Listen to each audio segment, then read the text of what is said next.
Hi, it's Hella from Dawn Emporium, and today we're talking about Aragonite, also known as Aragonite. It's also known as tufa, and I can't say it. It looks like Zaza stone or Zaza crystal. It's a form of calcium carbonate and changes to calcite if it's heated to the right temperatures. It forms naturally in nearly all mollusk shells, which is pretty cool. It comes in blue, pink and orange.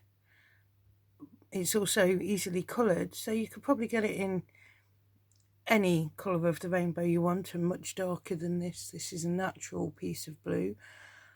And it probably comes in more than just the blue, pink and orange that I know about. It's got a lot going for it.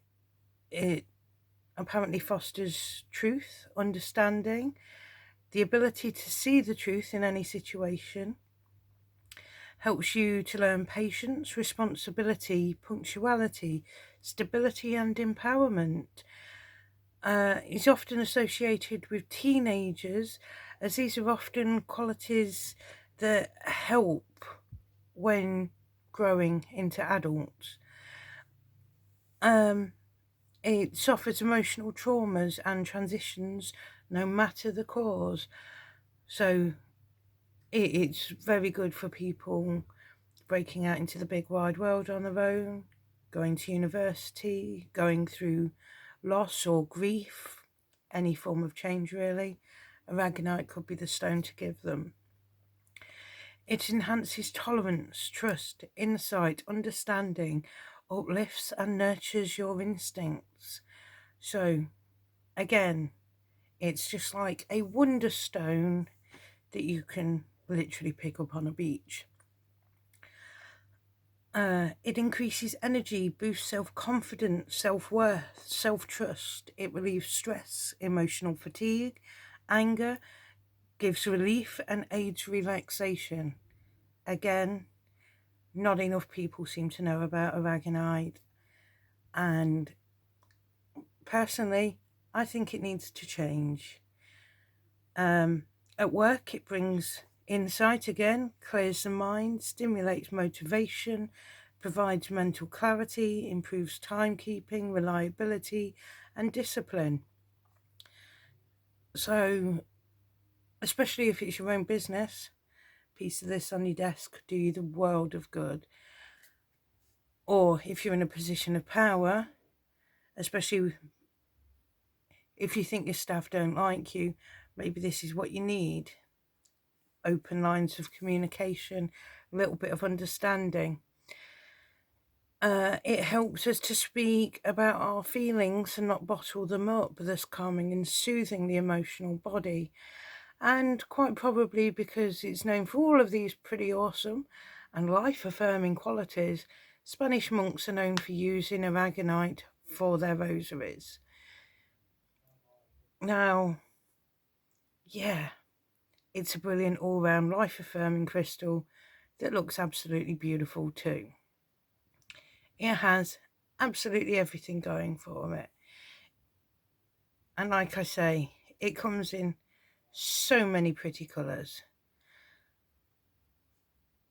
The thing is, I didn't actually know about Aragonite until just before I started my business. So where has it been all my life?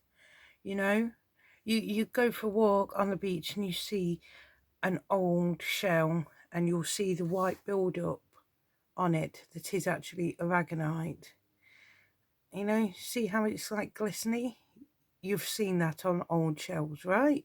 Anyone who's been to the beach and seen an old shell has seen that kind of a build-up. But why does nobody seem to know about aragonite the stone? Because this is the thing, right? I always make my videos from the point of I love stones, I love crystals, I love everything from the geology of them through to the mysticism of them, the history, the science, every little thing. It doesn't matter if it's aragonite, tiger's eye, or limestone. I love stones. I do. I'm a nerd, sad, whatever you want to call me. I actually don't care. Right? What I don't get is, why did I never hear about this before? I have hung around with people who love stones my entire life. And yet it was only when I was looking into starting my own business that I found out that this existed. Now, obviously, I don't hang around with many Spanish monks, but why isn't this talked about more? Everyone is so wrapped up with clear quartz and how amazing that is and how that does everything you want it to, when this is nothing if not the beautiful version. I mean, obviously clear quartz is beautiful, but look at it. It's like,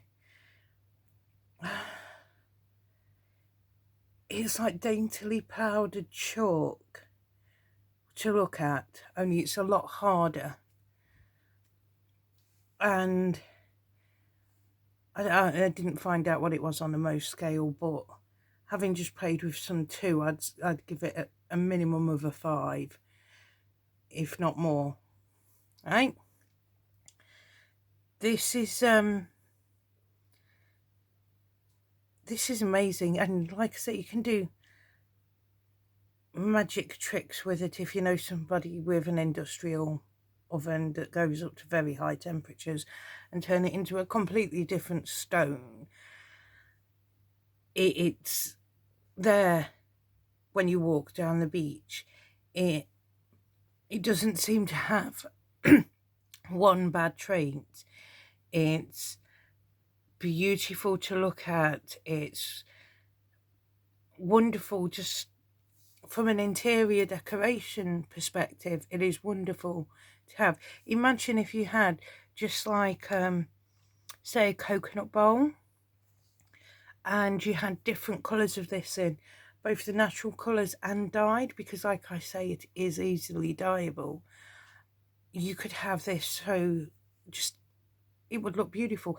You could have some of the micro plants growing in amongst it. Don't know if that's possible, but this isn't a type of stone that will turn noxious if made wet, so that is a possibility. Because I'm always cautious about stones getting wet, because some do turn toxic when they become wet. That's why I don't like wet cleansing.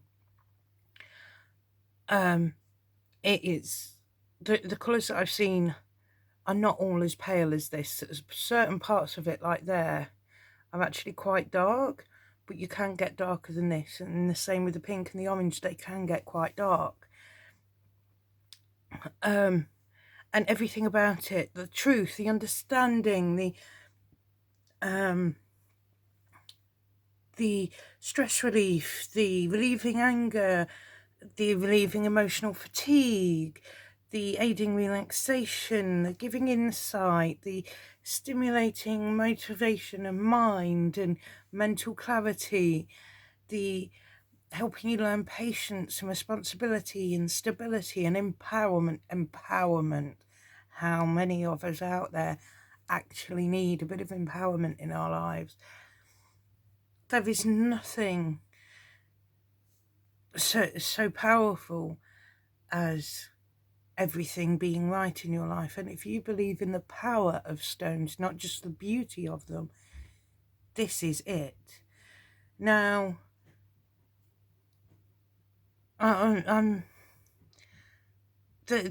are supposed to be health benefits as well. I don't like doing health benefits because, frankly, unless it's something like maybe a bit of IBS or PMT, I think you should go to your doctors. Even with IBS and PMT, I think you should go to your doctors, especially if it's a bad case. However, when it comes to emotional things, like just realising that the cleaner exists when you're in the office, because if you don't realise that the cleaner exists when you go into the office, you could end up with a dirty desk. Things like that, just little things. If a stone can help you realise that, then it's a good thing.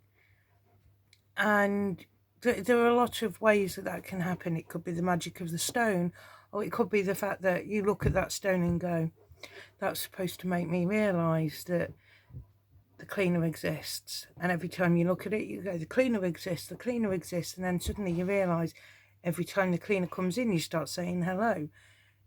That's literal self-hypnosis. Whichever way you want to look at it, this apparently can do it for you. Why is it being ignored? It's not overly expensive. It is very beautiful. It's apparently absolutely awesome, and yet it's not that well known. I'm actually upset at the fact that it's hidden behind more common stones. Things like like I said, your clear quartz and your amethyst and your rose quartz and your tiger's eyes and things like that. What has Aragonite done wrong? Because according to the list of everything it does right, it's a wonderstone. And it's a very pretty wonderstone. It's maybe something that everyone should think about trying. And frankly, a big piece like this would make, somebody does wire wrap jewellery, that would make one chunky necklace. Sorry, I was just sitting there while I was playing with it going, actually, it's quite a nice shape, isn't it? Right, I'm going to leave you to it. Have fun. Don't do anything I wouldn't do. And know your power. I'll book you soon. Bye.